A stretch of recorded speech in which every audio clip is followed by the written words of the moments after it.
this is possible, if this is being done, why do we still see this? And that's where we get so disappointed. So the picture we had in our heads of what mining looked like was very different from what we saw when we went to the gold mine.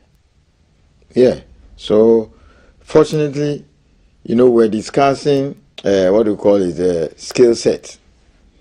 And I watched a clip. I was watching it from my palace. I was in the village by then.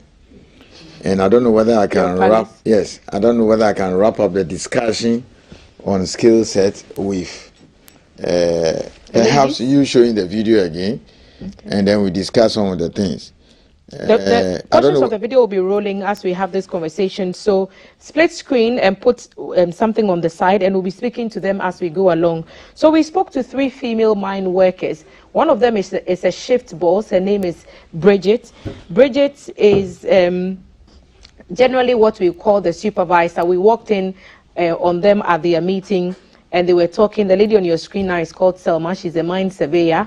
She would just basically get instruction from the team leader on what they expected to do that day. They will map it all out, at least on paper, and they would come up with some kind of plan. The electrical side, Gloria, who was sitting at the other side of the table, it will be her job to make sure that all the installations are working and every machine that requires electricity is operating in the way that it should be. And then the supervisor will just make sure everyone is acting according to plan. So these were the ladies we went underground with, and we spent the day with them, basically. Okay, Timer, you let them stay on the screen there so that I'll discuss how this fits into our skill set discussion. I think the first female to be trained in a mining-related program was one Comfort Abba Emisa. That was 88-89. That was a then diploma in, I think, mineral technology at UMass then. Then 1994-95, we had the first degree holder in mining engineering, Miss Victoria Addison. I think she's now in Canada. She's gone through all the mail. I'll send you their names and see whether one day you can invite all of them here, just like you did for the Lego Nights, and then have a chat with them. So, Tema, you see those 3 ladies? One read geomatics engineering. Okay, so we'll put the picture up on the screen now. Geomatics engineering, that would be Selma with the blue scarf. So she's being trained as a mine surveyor. That's her job. We also take some of them. Don't be surprised, after some 8, 9, 10 years, they'll be tired with this kind of hard life. You saw, now you understand. And then it's tough. Yeah, it's really tough. Really tough. After some 10 or so, 15 years, they might leave and even join us, or maybe 4 or 5 years. So, compare her to almost all her colleagues who read humanities. Okay. She's very well paid. If I tell you her salary, your head will explode. Okay, so that's geomatics engineering. Here's a piece of what she does. So towards the end of the clip, if you went through the clip very quickly, you would see that when the drilling was taking place and the machine had finished the drilling process and the explosion had taken place, there's a lady that we see wheeling something into a void. That is Selma, and that's what she does. So we'll put that on the screen so you have a feel of what Selma does with her team of, with her knowledge as a geomatic engineer. So we'll put Selma's clip on, and then you can have a look so that when Mr. AC is talking about it, you'd understand better what the conversation is about. Before we wait for the clip, you see, and these are women underground. You know, until recently, they were not allowing women underground. Oh, prejudice. But that is history now. Just like you have women flying Airbus A380 and Boeing. So this is, you know, you can see, these are women underground. By the way, we have small-scale mining, a lot of them underground anyway, in the north. We'll bring you pictures. So I'm happy you went there. Was it scary? It was. Yeah. So that is her. Now, she can go and read mining engineering if she wants. Okay? So that is one of the skill sets we require to work in the mining industry, engineering. So that's she's a mine surveyor. That's the kind of work she's doing. You see, everything is technology. That is it. I'm so proud of her. I don't know her, but when we go for the field, we'll get to know. And this is Wasam Mine. They are spending $1 billion to expand this mine. $1 billion. So they're going to extend life by 17 years. Fully underground. You can see the rocks there. These are women. Not history, not sociology, pardon my language, no archaeology. This is the way to go. So when the education minister said he wants to produce 100 engineers, that is it.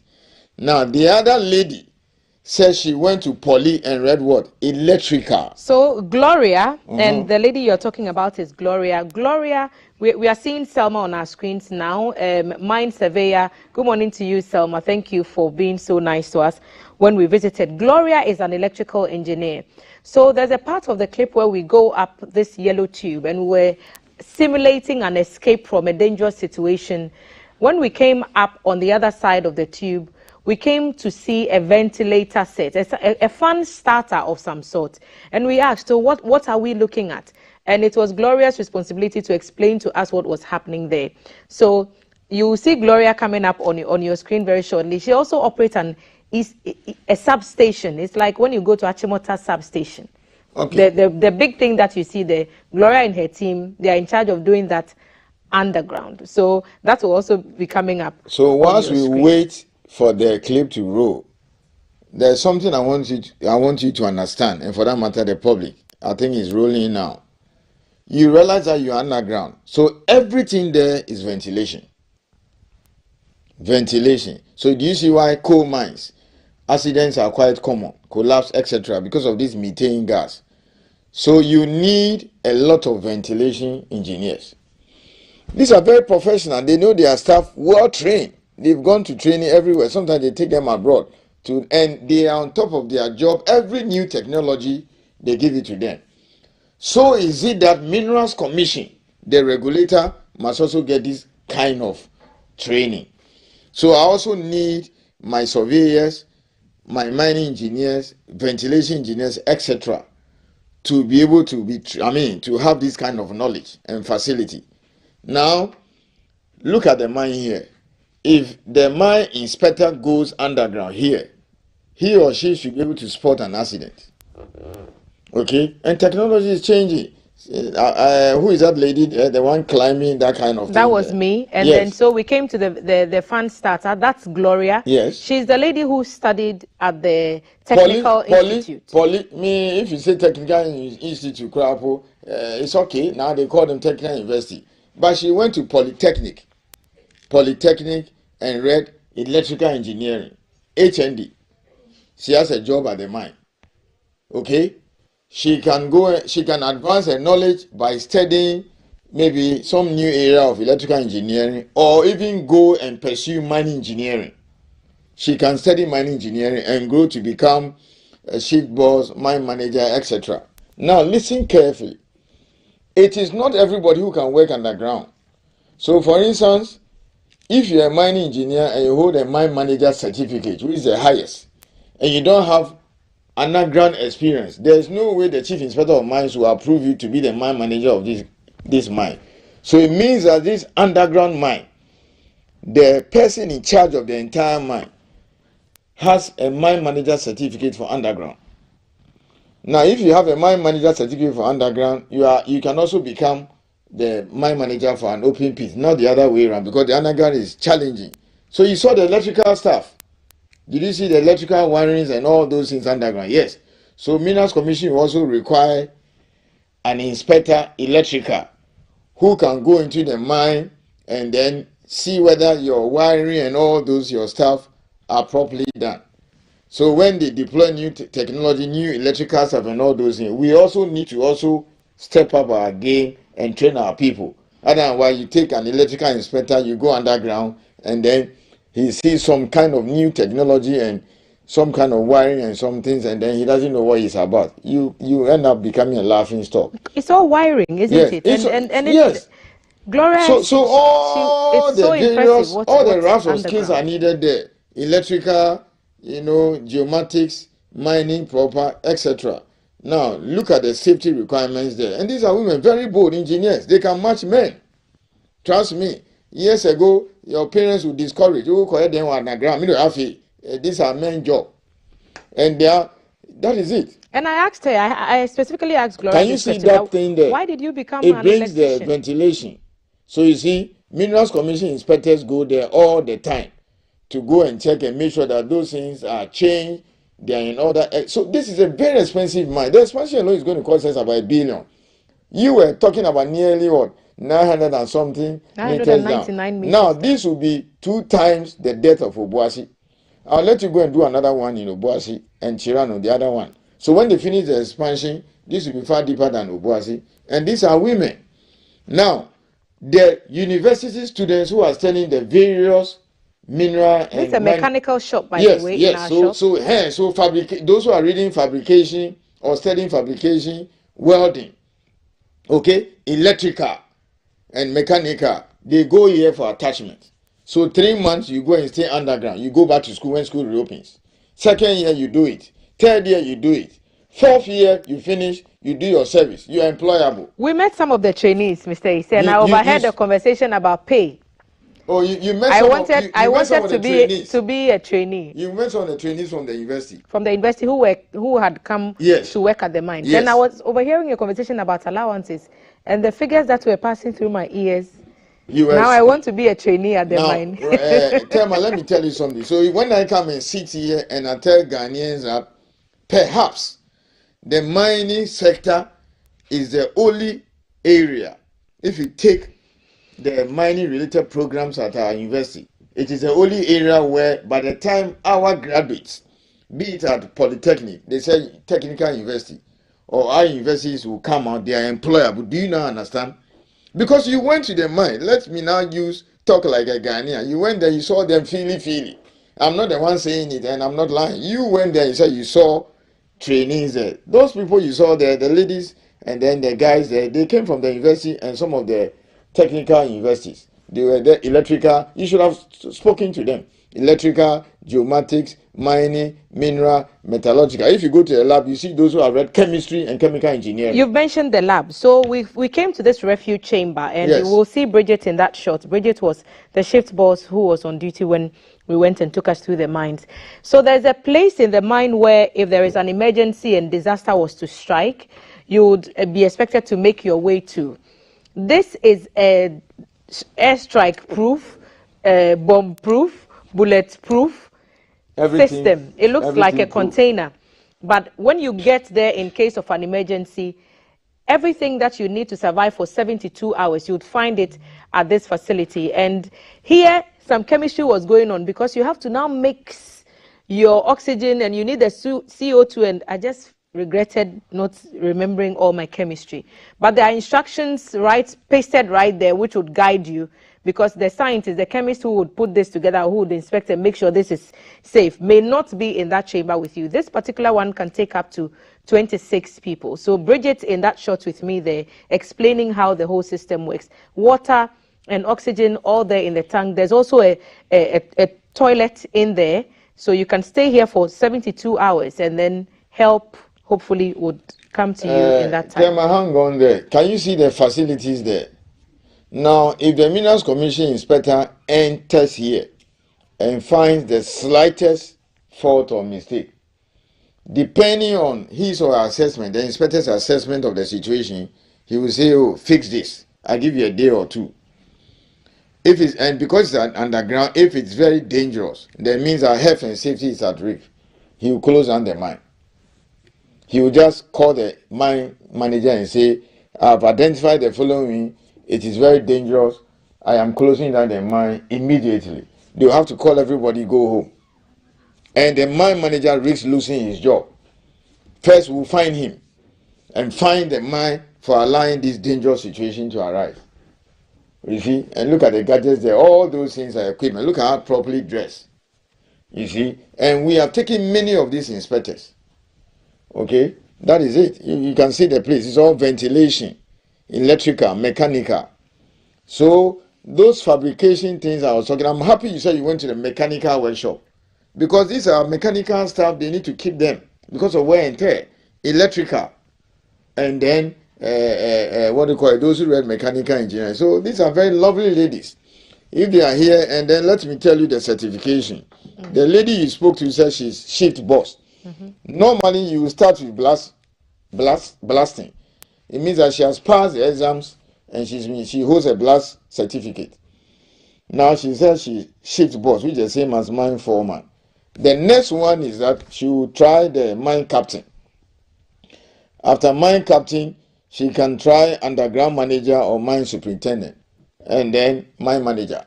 So if you give her the next 10 years or less, one of them can be mine managers, except that they have to go and read mine engineering or take the certification. That's how it works. We also have the same thing for electrical, inspecting, senior engineering, and then we have health and safety. So all these things are there. If you are the processing plant processing engineer, senior sectional, the metallurgical, and then plant processing manager. Did you happen to go to the processing plant? No, we didn't. So what I'm going to do is that I'm going to arrange a similar thing for you at Obuasi, and then Chirano, and then also Mensing go to Asante. I want us to do the underground mines first, and after that we'll do the open pits. And the beauty is that when we are discussing the skill set and we link it to this real stuff, then people can now understand. So take the documentary or the clip on Wayo, the kind of mechanical training he gives and all those, and then this one. So I'll arrange another trip for Obuasi for you, Chirano, and 3 other mines. So anytime we come here, we link the training with the real world situation. Maybe the next time you focus on the processing plant and then the lab. Then you get to interact more with those who read chemical engineering, chemists, metallurgical engineering. So these are 3 lovely women: pneumatics, electrical, mechanical. Lovely. I'm sure the lady, when she was going to study mechanical, or some uncle will say, oh, she's going to do a casefita. If you like all this, and you said they whispered into your ear small about the. I'm speaking the like trainees. The trainees. It was in USD, by the way. Yes. None of this. It was in US dollars. The trainees were even being paid. Yeah, so they are there for like the holiday period. Okay? And then they will go next year, 3rd year. The mines are watching them. The ones that are so good, they will tell them, national service, they will come. So if he or she should add national service, that's about 2 years experience already. So by the time the trainees you saw there will do this in 2-3 months, every holiday, that 4-year HND or 4-year degree, and they will add national service, they are not just familiar with the mining environment, they are employable. Tema, I left university in 1994. The people you were talking to, I was a year behind, and they were the 93 group. My friends who went to study mining engineering, those days, maybe 1 out of 40 would be lucky to be called for even attachment. You understand? And those days it was the white people who were running the mines. So a lot of people were seeing mines after leaving university. Now it is not the case. So those trainees there, after the 4-year or 3-year, some of them are first year, some of them they mix them. 2nd year, 3rd year, 4th year. You add national service. If in the next 3-4 years, some people go on retirement, I can take them as inspectors. So we came, where we were staying at the quarters, there was a setup which fed the people who worked at the mines. Yes. And we understand that they get served breakfast, lunch, and dinner. Yes. And it's one of the opportunities that we've talked about before, about catering services as a support service to the mines. So we saw at first hand a company that had been attached to Golden Star at Wasachimpim that cooked all the meals of the miners. Yes. And it's one of the things that you've told us. That Now, if we didn't put that on a procurement list, again, that will be my next discussion sometime next week when we are discussing the other segment opportunities, looking at support services. So that company that is providing the food or catering service, let's put it that way, is registered with the Minerals Commission. And then she's registered, she has all the, I mean, we know the number she's has employed and all those things. So there are two categories of workers there. Her workers don't work at the mine. She will bring them, or he will bring them, the company, and then they will serve them. Meaning they take them from the community. The foodstuffs there are to be bought from the community because some of them have farms and then they buy directly from them. So if we did not put catering services fully Ghanaian, they will bring foreigners to come and do the job. And by the way, you saw the environment there. This is one of the companies that have given medical services now to a Ghanaian. They were using a foreigner, then this year we put it on the list. So the foreigner was kicked out in December. Fortunately, the contract expired. So this is the first company to give the job to a Ghanaian. You went to the mine environment, you saw right from the security to underground. You didn't go to other place anyway. So that means that the Ghanaian company that was giving this, or that has been giving this contract, is responsible for the medical services for not just the workers, their spouses and children. That's how far we have come. So when we say mining is not benefiting this country, we have to be very careful. But you see, I don't blame Ghanaians. If I don't come here and tell you the nature of the industry, the kind of people who can work there, the billions that are going on there, this mine for the next 20 years will still be around. Okay? So they will become very big. I mean, they may even move to other mines. So normally what happens is that the other mining companies that are coming will take some of these people. So their skill set. I am happy you heard that they were talking about dollars to even people on attachment who are not employees. Okay? So that is what is happening. Noni wale, the animal galamsey. Yes, it's killing us. Apple juice, I can see it, orange juice. That's fine. But these are some wonderful things that is going on there. There's a lot to do. I'll take you to the processing plants and where because they were asking us about when you went to the gold mine, where is the gold? Oh, that place you cannot enter. I said we didn't see any gold. Oh, next time we can arrange, then you can enter the gold room. If I think they can allow.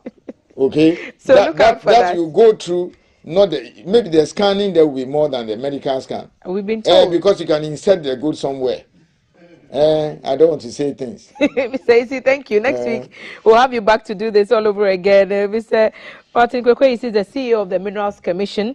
Minerals Commission made it possible for us to get in touch with the Golden Star Wasa Limited, who granted us access to the underground mine, which made it possible for us to bring you that special we did on May Day.